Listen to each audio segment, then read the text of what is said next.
hay muchas cosas que podemos extraer de esta meditación o de este capítulo, hermanos, pero en el contexto de este capítulo, recordemos que ya en el capítulo 18 se nos habla acerca de que Saúl tenía celos de David, y más cuando escuchó aquel canto que decía: Saúl subió a sus miles y David a sus 10,000. Se llenó de celos, se llenó de envidia. Y más aún, hermanos, porque Saúl entendía que Dios estaba con Saúl, con David. Saúl sabía que Dios estaba con David. Y recordemos la meditación pasada que dio nuestro hermano Edgar sobre cómo es que estos celos crecieron, pero a causa de cómo es que cuando Dios está con alguien, cuando Dios hace prosperar su obra en alguien, cuando la piedad de alguien, la verdad de alguien es manifestada, se levanta el celo, se levanta envidia, coraje contra los siervos de Dios. Pero aquí vemos, hermanos, en el versículo 30 del capítulo 18, dice así la escritura: y salieron a campaña los príncipes de los filisteos, y cada vez que salían, David tenía más éxito que todos los siervos de Saúl, por lo cual se hizo de mucha estima su nombre. Hermanos, vemos en este capítulo 4 atentados contra David, 4 esfuerzos para matar a David. Y vemos que ningún esfuerzo tuvo éxito. Y vemos, hermanos, que Dios peleó por David. Y vemos que Dios defendió a David. Y que si Dios está con uno, ¿quién contra uno? Que Dios pelea nuestras batallas, que Dios pelea nuestras guerras, que Dios pelea, hermanos, en cierta manera, todos aquellos enemigos que se levantan contra el que está de parte de Jehová, contra el que tiene a Cristo, contra el que vive para Cristo, contra el que quiere ser piadoso, contra el que manifiesta la gloria de Cristo. Hay una lucha, hay una guerra, hay una enemistad. Y esto, hermanos, voy a ser breve por el tiempo, tenemos que anticipar que hay una guerra entre la simiente de Dios y la simiente del diablo. Desde el principio, hermanos, hay una enemistad que se inició en el huerto del Edén, donde Dios manifestó, hermanos, que había una guerra entre las dos simientes, y que vemos, hermanos, que esta guerra se inicia cuando hubo el primer asesinato entre Caín y Abel. Caín mató a su hermano Abel porque tuvo celos de su hermano, porque tuvo envidia de su hermano. Vemos esa lucha que ya venía viéndose desde el principio del Génesis. Y vemos esa guerra, hermanos, que Satanás ha tenido, y los hijos de Satanás han tenido, esa simiente contra la simiente de Dios. Porque no hay más coraje y más odio contra aquellos que se rebelan en contra del Señor. Recuerden el Salmo que dice que Dios pondrá a sus enemigos por estrado de sus pies, y esto incluye a toda la simiente caída de la serpiente, hermanos. Vemos aquí, hermanos, que Saúl pudo ver que David era usado por el Señor para pelear en las batallas que beneficiaban no solamente a Israel, sino también a Saúl. Los filisteos se levantaban contra Israel, y David peleaba esas batallas, hermanos, y David tenía éxito porque Dios entregaba en las manos de David todos sus enemigos. Dios estaba con David, Dios peleaba por David. David entendía que el poder o el éxito de sus victorias no radicaba en él, en sí mismo, sino radicaba en que Dios estaba por David. Y Saúl, al ver, hermanos, que David era amado, David era amado por Dios, David era amado por sus mismos hijos, hermanos, por Jonatán, sentía más celos, más coraje, porque había dos cosas. En Saúl ya no estaba el Señor, Dios lo había desechado para que ya no fuera rey. Y aparte de eso, hermanos, el pueblo no estimaba a Saúl como estimaba a David. Por eso el mismo pueblo dijo: Saúl mató a sus 1000, pero David a sus 10,000. Sobrepasaba el cariño que había el pueblo y la gente a David. Era amado por su pueblo, era amado por su familia. Y con esto quiero hablar, hermanos, que también hay un amor real de los hermanos de Jesús en el tiempo de Jesús, porque David es un tipo tenue de Cristo, donde Cristo, hermanos, fue amado, y es el amado principalmente de Dios. Cuando él fue bautizado, dice el Señor, nuestro Dios Padre, he ahí mi hijo al que amo, el amado, el deseado por mí, he ahí mi hijo.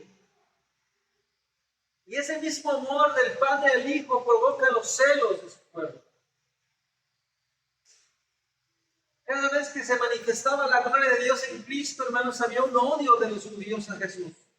Había un odio, la enemistad, la simiente de la serpiente entre Israel. Porque cada vez lo aborrecían más.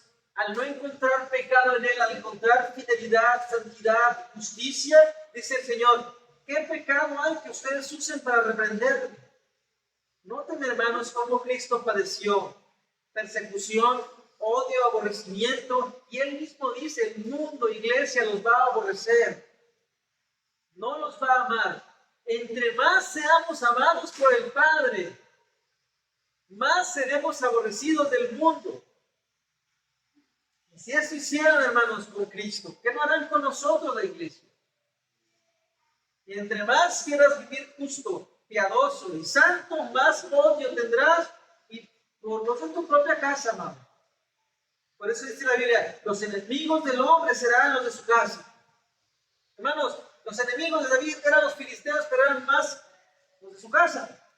Porque lo querían matar era Saúl y la casa de Saúl. O sea, su propio pueblo.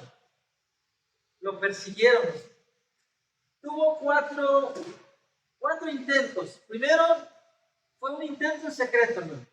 Es decir, solamente Saúl le había revelado esto a sus propios hijos. Solamente en el núcleo de su casa, Saúl había revelado que quería matar a David. Las intenciones eran claras, y cuando el hijo de Saúl se dio cuenta, fue y le dijo a Saúl, porque él amaba a David, Jonatán. Y le dice, mi padre te quiere matar. Voy a persuadir su corazón y voy a hacerle ver entre razón que está mal lo que está haciendo, porque tú nunca le has hecho mal a él. Al contrario, le has hecho bien a David, a Saúl. ¿Cómo es que él encuentra esa razón de matarte? Voy a persuadir su corazón y te revelo lo que ha sucedido. Entonces dice la Escritura que Jonatán habló con su padre y le dijo, oye, ¿cómo es posible que tengas esos deseos si David nunca ha hecho algo en contra de nuestra casa? Él nos ha peleado en tus batallas, nos ha hecho bien, te ha hecho bien, papá. ¿Cómo es que encuentras razonable el quitarle la vida o el matar a sangre inocente? Noten aquí, hermanos, cómo Caín mató a su hermano siendo inocente, ¿no? Sangre inocente. Y vemos, hermanos, que pareciera que entendió, porque dice el texto, tiene razón. Trae a David a mi casa. Tiene razón, no le voy a hacer nada. Hermanos, pareciera que un arrepentimiento en Saúl, ¿no? Genuino. Y hace y va bien feliz con David y lo hace venir a la casa. Y David estaba ahí, y de hecho David volvió a pelear otra vez contra los filisteos, hermanos. Y el Señor entregó a sus manos a David, al pueblo de los filisteos. Y vemos que David, cuando llega gozoso, empieza a tocar. Dice el texto, empezó a tocar. Y estaban felices en la casa. Pero dice el texto, versículo 9, el espíritu malo de parte de Jehová vino sobre Saúl. Y estando sentado en su casa, tenía una lanza en mano mientras David estaba tocando. Es decir, hermanos, pareciera que la causa de algunos escritores dicen que la causa de que Saúl entrara en esa guerra contra David era por ese espíritu malo que le provocaba celos y amargura. De hecho, la simiente de la serpiente, los hijos de Satanás son influenciados por Satanás. De hecho, tiene sentido que Satanás pueda usar, este enemigo pueda usar pensamientos, celos, que te traiga a tu mente pensamientos de envidia, y tú empiezas a actuar bajo esos celos, no bajo la influencia del Espíritu, sino bajo la influencia de los celos pecaminosos. y que el diablo estaba persuadiendo. De hecho, dice el texto, ¿no? El espíritu malo vino. Y Saúl, cuando vio a David tocando, gozoso, con la victoria, otra vez volvió a sentir esa envidia. Y empezó, y no solamente sintió esos celos malos de matar, sino que ahora se atrevió en su propia casa y le agarró la lanza y se la lanzó para matarlo. Pero Dios lo vuelve a librar a David, lo vuelve a salvar. Y esquivó la lanza y se va. Pero hermanos, ahora él lo hizo público, no solamente su deseo de odio contra Saúl David fue en su casa, sino que ahora habló a sus soldados y les dijo, tráiganme a David. Y ahora Dios usa a Mical para poder decirle, si no te escapas esta noche, mañana estarás muerto. Y vemos toda esta trampa que hizo Mical, ¿no? Le ayudó a salir para que pudiera ser preservada la vida de David. Para hermanos, recuerden que David no podía morir. Dios iba a pelear por David porque Dios había ungido a David por rey. Entonces Dios había hecho sus planes y aún Satanás y aún todo lo que el mundo y todo lo que el diablo pueda hacer para impedir la obra de Dios no va a poder lograr, porque Dios ha hecho sus planes y los planes de Dios no pueden ser frustrados, mis amados. Dios va a preservar a su simiente, a su iglesia, y las puertas del infierno no van a prevalecer contra ella. Pareciera que la iglesia se va a desaparecer, no se va a desaparecer, amado. Aunque los ataques sean cada vez más fuertes en este mundo en que vivimos, contra la iglesia, contra Cristo, contra la simiente de Dios. Y vemos, hermanos, que después Saúl huye a Ramá, en Nayón, donde estaba el profeta Samuel. Ahora la pregunta, hermanos, ¿qué podía hacer un profeta en contra de un ejército? ¿Qué podía hacer Samuel para defender a David? Un simple profeta, hermanos, para defenderlo del rey y su ejército, que mandó una compañía de soldados. Pues en realidad nada, humanamente nada podía hacer Samuel, pero Dios sí. Ahora no fue Samuel, sino fue el Espíritu de Dios. Dios mismo, hermanos, peleando la causa de David. O sea, Dios mismo estando en David, pero peleando por David y defendiendo a David. Porque dice el texto, hermanos, que cuando llegó la compañía, ellos en lugar de atacarlo y llevarlo con Saúl, empezaron a profetizar. ¿Qué pasó ahí, hermanos? ¿Cómo es posible que ellos tenían aquí una orden y al llegar ahí, hermanos, empezaron ellos a profetizar? Bueno, los comentaristas dicen, hermanos, yo vi que algunos dicen que muy probablemente, hermanos, ellos, en lugar de tener por bien obedecer a Saúl con las intenciones de llevarlo para que le quitase su vida, ellos empezaron a experimentar un éxtasis del Espíritu donde les llevó a considerar a David como elegido, y empezaron ellos a entender que Dios estaba con David. Empezaron ellos a sensibilizarse y su corazón su pensamiento fue cambiado, sus intenciones fueron cambiadas y empezaron ellos a considerar a David como el siervo del Señor. No podemos hacer eso contra él. Fueron sensibles a su voz. Fueron sensibles a la Espíritu. ¿Por qué? Porque vemos, hermanos, aquí hay algo importante en este texto que yo quisiera nada más de rápido hablar. La gracia irresistible, cuando el Espíritu Santo, o sea, Dios a través del Espíritu Santo quiere hacer algo o quiere obrar salvación, no puede el hombre resistir su poder. Y diferente a lo que podemos ver acerca de aquel pensamiento arminiano que dice que el hombre puede resistir al Espíritu, y si el hombre no quiere tomar su decisión de arrepentirse, pues nunca lo va a hacer, porque en última instancia depende del libre albedrío, ¿no? Aquí vemos que el libre albedrío de este ejército no funcionó, hermanos, porque ellos empezaron a estar por David, profetizaron, y de hecho mandó una segunda compañía, una tercera compañía, y todos pasó lo mismo. O sea que no pudieron vencer el poder del Espíritu. Y aún fue Saúl mismo, dijo, si Saúl no pudiera haber entendido, oye, ¿qué está pasando, no? Voy a considerar, si ellos no pudieron hacer nada, no lo trajeron, entonces ya me voy a arrepentir. No, bueno, Saúl no hizo eso. Saúl dijo, no, entonces sí voy a ir hasta que no consiga enclavarle una espada.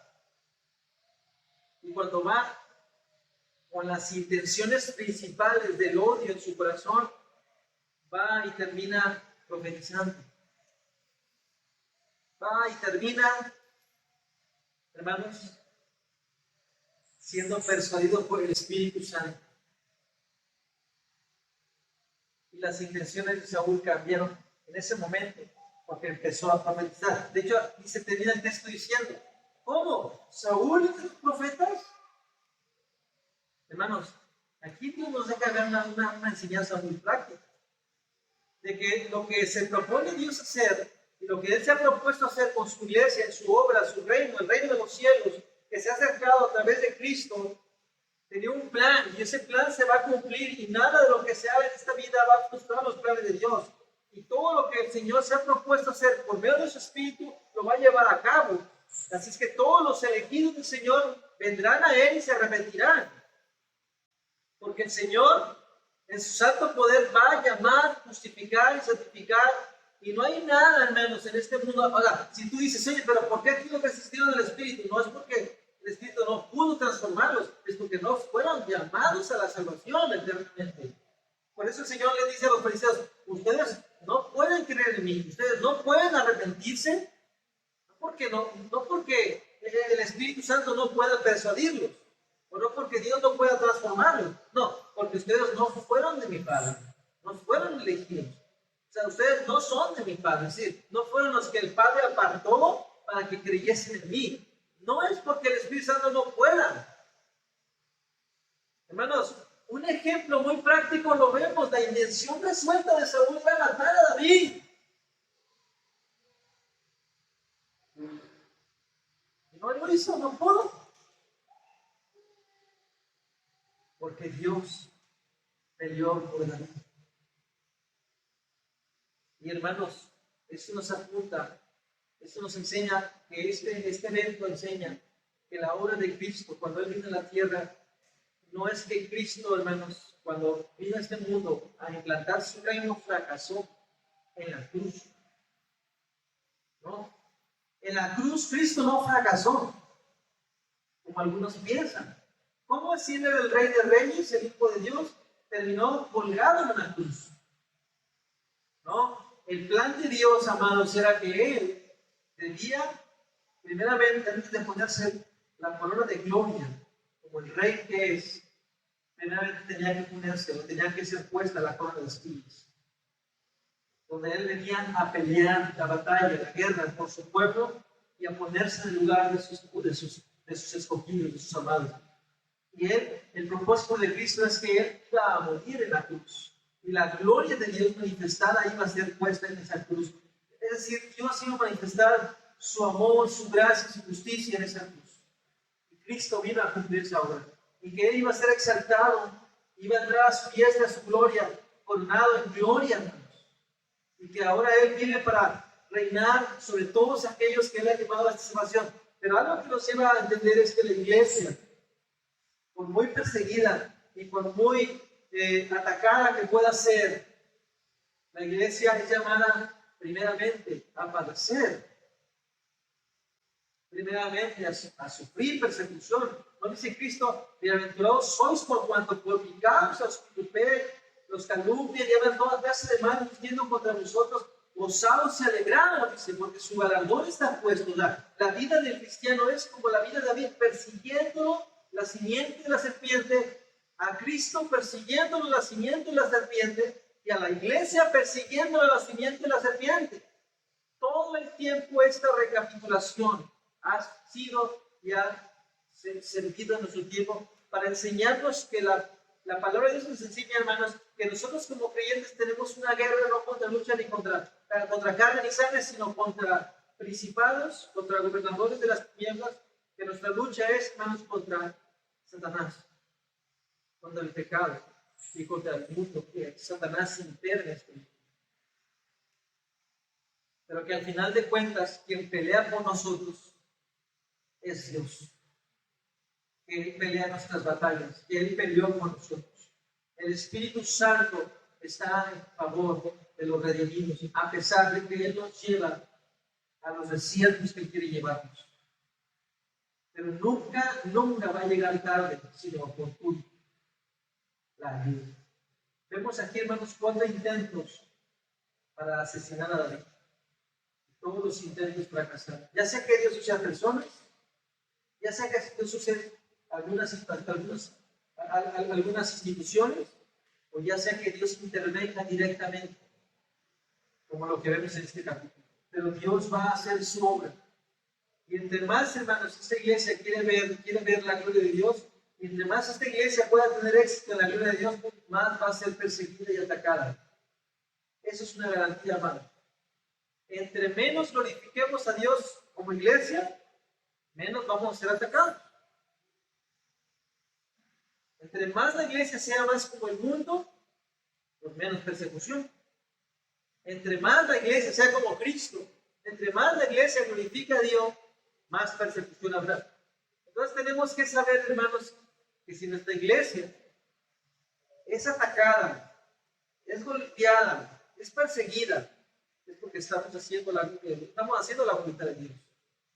Pero si la iglesia no está haciendo la voluntad de Dios, entonces la iglesia, hermanos, está siendo menos atacada, más prosperidad, más tranquilidad. Y no malinterpretemos que la tranquilidad es sinónimo de que Dios está con nosotros. Al contrario, si hay tranquilidad y no pasa nada y las aguas están tranquilas, preocupémonos porque probablemente no estamos haciendo lo que Dios dice. Esa es la aplicación para esta iglesia, amada iglesia.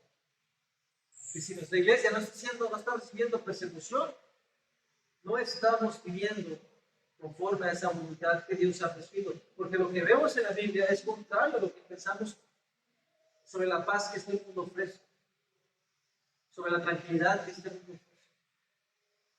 Y espero, hermanos, que si tú estás pasando por una tribulación, angustia, si estás pasando por una situación de enfermedad, te des cuenta que el Señor prometió que íbamos a pasar por esto para santificarnos, pero que Él prometió que iba a estar por nosotros para pelear por su iglesia, para defendernos en contra de los verdaderos enemigos. Pero esta leve tribulación es parte del proceso en el que el Señor nos lleva para santificarnos. Pues vamos a seguir cantando y glorificando. Y espero que ese capítulo nos lleve a meditar cómo es que Cristo, cómo es que el Evangelio estaba aquí, y cómo es que toda esta historia nos habla acerca de la historia de la redención, de que la iglesia participa en estos sufrimientos. Amén.